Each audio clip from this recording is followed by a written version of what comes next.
bakit po kaya ang Diyos mismo ang naglalagay ng magiging leader o mamumuno sa kanyang bayan? Di po ba pwede na doon sa isang kabilang sa bayan ng Panginoong Diyos na nag-aakala at nag-iisip, meron naman siyang kakayahan eh. Baka pwede namang magpresenta na lang siya para pamunuan o maging leader sa bayan ng Panginoong Diyos. Pakinggan natin, kapatid na Glenn at mga kaibigan, ang nakasulat po dito po sa Exodo, sa 3:10.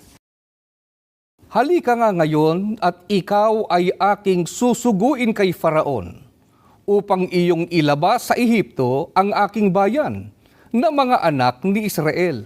Mga kaibigan, si Moises po ay isinugo ng ating Panginoon Diyos para ilabas sa Ehipto ang kanyang bayan o ang bayang Israel.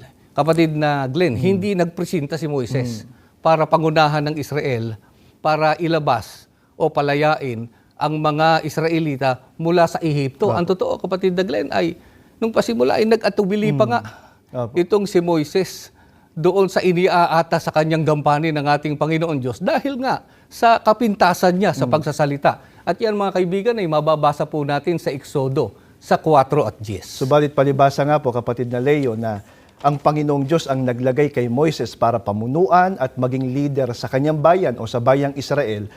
Ang Diyos din ang tumulong sa kanya para matupad niya yung layunin ng paglalagay sa kanya ng Diyos, pangunahan ng bayang Israel at nakalaya po sila sa pagkaalipin po sa Ehipto.